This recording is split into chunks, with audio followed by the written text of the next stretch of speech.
राज्यातील महिलांच्या आर्थिक स्वातंत्र्यासाठी आणि त्यांच्या आरोग्य आणि पोषणामध्ये सुधारणा करण्यासाठी कुटुंबातील त्यांची निर्णायक भूमिका मजबूत करण्यासाठी महाराष्ट्र शासनानं मुख्यमंत्री माझी लाडकी बहीण ही योजना 28 जून 2024 रोजी सुरू केलेली आहे. या योजनेमार्फत महाराष्ट्र राज्यामध्ये 21 ते 65 वयोगटातील पात्र महिलांना 1,500 रुपये महिना याप्रमाणे लाभ हा दिला जातो. आतापर्यंत महाराष्ट्र शासनाकडून मुख्यमंत्री माझी लाडकी बहीण या योजनेच्या पात्र लाभार्थ्यांना 12 हप्त्यांचं वितरण करण्यात आलेलं आहे. या योजनेमध्ये काही महिलांनी गैरफायदे देखील घेतलेले आहेत. सरकारी नोकरीमध्ये असून देखील लाखो महिलांनी या योजनेचा गैरफायदा घेतलेला आहे. कपात शासनाचा पैसा लाटलेला आहे. त्यामुळं शासनानं आता कठीण पावलं उचललेली आहेत.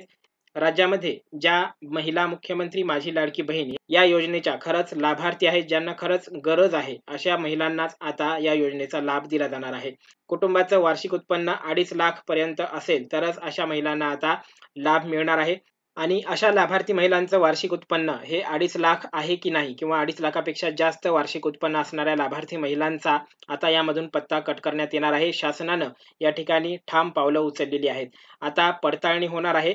प्राप्तिकर विभागाकडून मुख्यमंत्री माझी लाडकी बहीण योजनेअंतर्गत लाभ घेत असणाऱ्या महिलांचं वार्षिक उत्पन्न हे तपासलं जाणार आहे आणि त्या आधारावरच आता ज्या लाडक्या बहिणी खरंच या योजनेचा लाभ घेऊ इच्छितात किंवा ज्यांना आवश्यकता आहे अशाच लाभार्थी महिलांना या योजनेचा लाभ देण्याचा आता शासनाचा मानस आहे. आणि त्यातूनच आता लाडकी बहीण या योजनेअंतर्गत सर्व लाडक्या बहिणींना किंवा लाभार्थी महिलांना ई-केवायसी करावी लागणार आहे. ई-केवायसी बंधनकारक करण्यात आलेली आहे. ई-केवायसी केली तरच तुम्हाला पुढचा हप्ता या ठिकाणी मिळणार आहे. आता तुम्ही या ठिकाणी बघू शकता, शासनाची अधिकृत वेबसाईट आहे. या ठिकाणी तुम्ही पाहू शकता, इथे तुम्हाला पोर्टलवर प्राप्त अर्जांची एकूण संख्या दिसत आहे. पोर्टलवर मंजूर करण्यात आलेली एकूण अर्जांची संख्या देखील दिसत आहे.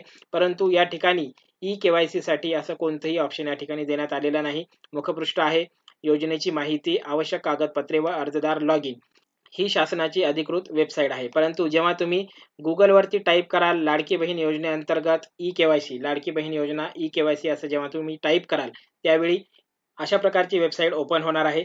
दोन्हीही वेबसाईटचं इंटरफेस हे सारखंच आहे. फक्त यामध्ये तुम्ही या ठिकाणी पाहू शकता एक ऑप्शन या ठिकाणी वाढवण्यात आलेला आहे, ई-केवायसी पडताळणी. या ठिकाणी सर्व ऑप्शन सेम आहेत. मुखपृष्ठ आहे, योजनेची माहिती, आवश्यक कागदपत्रे, अर्जदार लॉग इन आणि ई-केवायसी पडताळणी. या ठिकाणी एक ऑप्शन वाढवण्यात आलेला आहे, लाडकी बहीण योजना ई-केवायसी असं जेव्हा तुम्ही गुगलवरती टाईप कराल त्यावेळेस तुम्हाला ही वेबसाईट ओपन होणार आहे. अशा प्रकारचा इंटरफेस ओपन होणार आहे.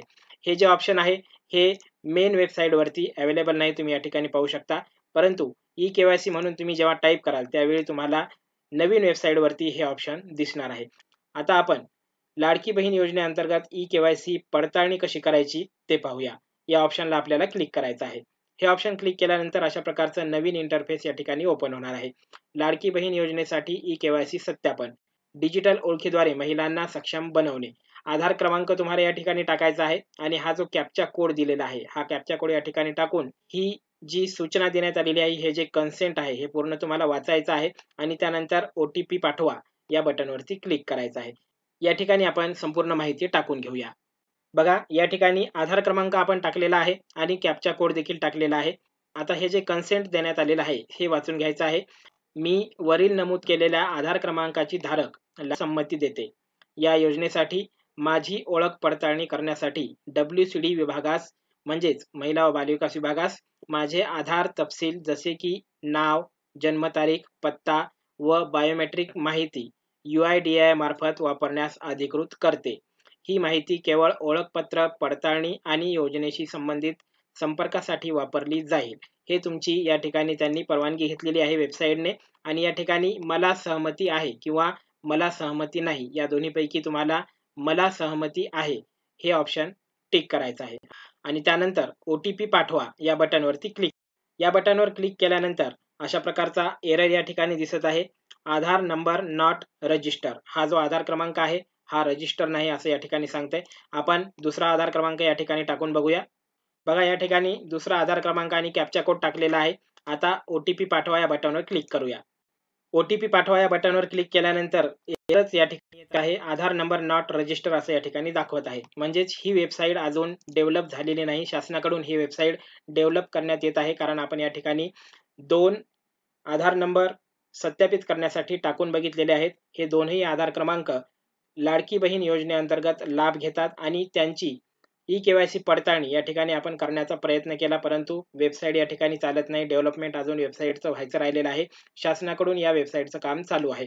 जसं या वेबसाईटचं काम पूर्ण होईल, ई-के-वाय-सी पडताळणी करण्यासाठी आपण या वेबसाईटवरती परत येऊन या ऑप्शनमध्ये जाऊन तुमचा आधार क्रमांक टाकून तुम्ही तुमची ई-के-वाय-सी पडताळणी करू शकता. अत्यंत महत्त्वाची माहिती होती. सर्व लाडक्या बहिणींना हा व्हिडिओ शेअर करा.